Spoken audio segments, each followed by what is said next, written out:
waxaa isweydiisaa mudane markaa ololaha ku jidhay dabcan waxa ahayd sidii qof baahan tuugsanaya albaabada garaacaya hooyo umula hooyo uur leh iyo oday sirqayo mid indhala baa waxaa ka tuugaysay inuu codkiisa ku siiyo saa biri ugu matasho waxaa doonto oo akhri laakiin maanta waa soo baxday meeshii aad rabtay aad ka tuugaysana wuu ku geeyey laakiin calaamatu su'aalka ku saaran waxaa weeye hooyada miskiinta albaabka ku girgaraacaysa iyo odaygaa sirqaga iyo dhalinyaradii kale kuu ordasaariya habeen kuu taagneyd waxay kaa filaayeen adaa lagaa rabaa marka runtii caawa waxaan rabnaa wax ka duwan waxyaabihii hore oo hadalladii ama intii boodiyamka la yimaado badnaaye la shubi jiray qof walba roolkiisa loogu yeeri jiray iyo taytalkiisa ee saacadaha badan qaadan jiray si ka duwan bay rabnaa inaan u doodno discussions iyo doodo wax ku ool ah oo maaragtay looga hadlayo golayaasha deegaanka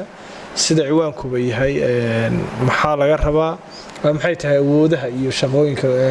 golaha deegaanka runtii waxaan isleeyahay waa mas-uuliyad dhammaanteedna wada saaran oo maaragtay in aynu ka fikirno oo deegaanka innagaa u cid ah oo u ehela oo maaragtay u madax ammaanta waxaan u malaynayaa wax dambe ay sheegataba ma jirayso haddii waayadii hore aanu aad uga caban jirnay golaha deegaanka inta maaragtay wax laynoo dhoobdhoobo in meel lagu urursaday oo dana gooni ah laga leeyahay ay maaragtay iyagu hadhowna laynoo ka tago ay danahooda raacdaan waa inoo nasiib waxaan u malaynayaa isbeddelkii dhacay makhraanti waxa ka ah in golihii deegaanka caawa ay nala joogaan oo marna ay mateli karayaan maaragtay inay aqoon-yahankii magaalada iyo deegaanka ay yihiin iyo gobolka marna ay matelayaan inay madaxdii degmada yihiin runtii waa noo farxad hore uma dhici jirin baan u malaynayaa inay doodo shaki baa jiri jirayba golo deegaan marka la soo qaado in ay la kala cabsado oo maaragtay iyaga naftooda haddii la dhaho kulan baa meel ka jira waxaasoo dhan meesha way ka baxeen automatically dadku waxay u haystaan markii qofka xubin golo deegaan laga dhigo in shaqo la geeyeyba boosakanina waa boos ummadda loogu adeego ma aha boos isaga dadka laga adeegto wax ka soo galaan horta isfahan la'aan ba halka ka timi qofkiiba goortu meeshii yimi oo waxba waayay hadhowdii mushahar waayo wax waayay hareeriisu eegayo wixii ku dhawaab gacanta galiyay see bulshada dhahareed looga dhaadhicin karaa inay cashuurta bixiyaan waliba ay waqtigeeda ku bixiyaan si ay uga dhaadhicin karaan waxaan jeclaan hal xildhibaan idin kamida inuu fikradiisa ka hadlo kaga aadan arinta waxa ugu muhiimsan oo soo noqnoqonaya waxa ahayd oo laga hadlayay caqabadaha iyo xal u helidooda marka caqabadaha waxa laga dhawaajiyay hadda khilaafku waa caqabadaha ugu waaweyn maaragtay hor istaagi kara wax qabadka aan xildhibaanada golaha deegaanka su'aashaas maxaa laga fili karaa xildhibaanadii annaga ah waxaan leenahay bulshada halkan isugu timi iyo bulshadana daawan doontaba insha Allah khayr naga fish inay dhalinyarada aqoon-yahanka ama firfircoon ee deegaanka ay ka faa'iideystaan dadkeena inta badan waxa lagu dhaliilaa dadka kartida leh ee deegaanka ka shaqeyn kara inta badan waa abuse garayaan yani waa inta badan lama shaqeeyaan waxa ugu badan oo diray dhaareed maskaxdooda ka taagan oo baahiye asaasiga annaga uma socono wax ma taqaanaa timala awaal dhihmeeno waxaan sameeynaa anagu yaanaha dibadaan macaaninayna ormeeno waxaan leenahay waxyaabaha asaasiga aan u baahanahay waa in waxbarashadeena la horumariyo caafimaadkeena la horumariyo deegaanka walow deegaanka aynu meel fiican ka joogno oo guddi sharaf leh ka shaqeeyaan barnaamijkaas isagu deegaankeenu meel fiican ay joogaan inay horta ay noo soo xulaan gudoomiye daacada oo u qalma degmada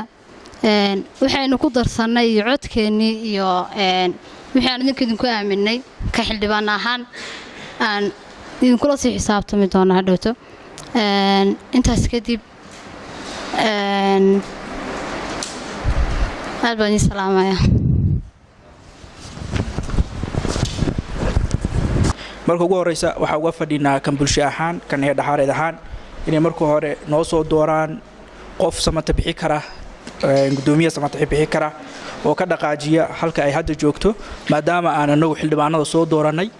waxa weeye bulshada ka soo dooranay oo qof cod ku soo dooranay marka ugu horeysa waxaan uga fadhinaa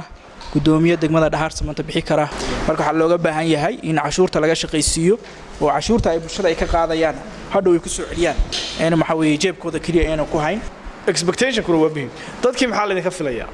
ka war hadaanu ka filayno anagu bulsho ahaan inay meel walba laami ka jeexaan oo meel walba waxa weeye sida de indicator maxaa noqon kara halbeeg waxa idin noqon kara sida degmooyinka ama deegaanada idin la mid ah dadkiina waxay naceen markay arkeen goli deegaanka is haysta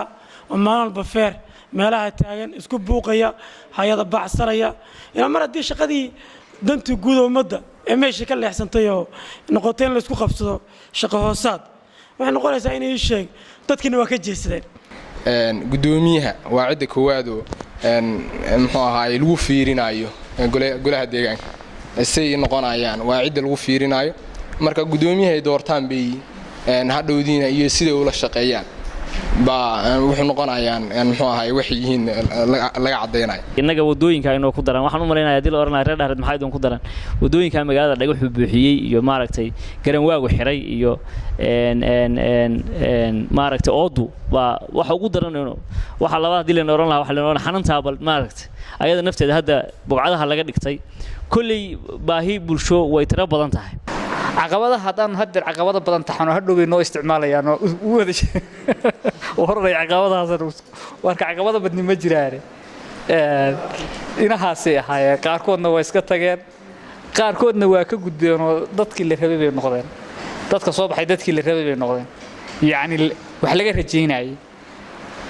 waxa laga filayo wixii ku baaqday waayadii hore oo dhan baa laga sugayaa meeshii gaarsiiyaa bayo meel kasta gaarsiiya laakiin wixii maamuladii hore iyo dawladii meelihii hore ee la soo dhisay maxaa la yiraahdaa golayaashii hore la soo dhisay iyo meelaha wixii ku baaqday oo dhan deegaanka looga eegaya laakiin ma wada qaban karo kol xun bay qabanayaan laakiin wixiiba iyagaan ka rabnaano horta talan leydisi magaaladan wuxuu u baahan tahay leedin sheeg xildhibaanadan ka hadlaya halka fadhiya wali waxaan jeclaan lahaa xildhibaanadu inay meesha ku soo dhamaadaan maalin dhaweeytana saas oo kale meel la isugu yimi xildhibaanadu ma wada joogin bulshada Dhaxareedna waxaan uga digayaa mar labaad iyo mar saddexaadba markii kulan leedin ku yeera inaad kulanka isugu timaadaan oo soo tixgelisaan dadka waana ku mahadsantihiin intii timi ururkana waan mahad celinaya marka kale xildhibaanada inta joogto waxaan weydiinayaa su'aal caqabadaha waxa ka mid ah oo aad lagu socodiyay khilaafaadka marka su'aashaas bal maxaa xal u noqon kara caqabadaha badan ee soo noqnoqda ee ku soo noqnoqda golayaasha deegaanka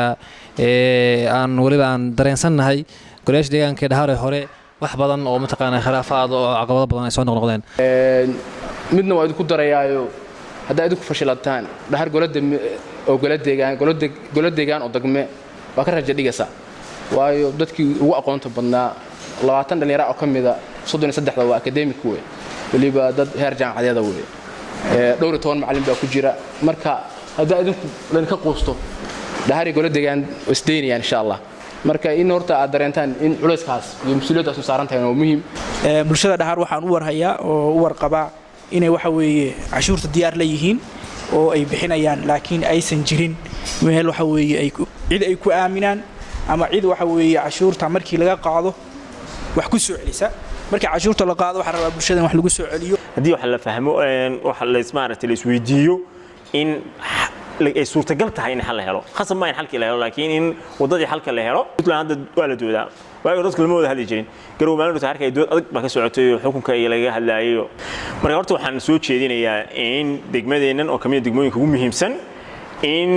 dadka dhalinyarada aqoon-yahanka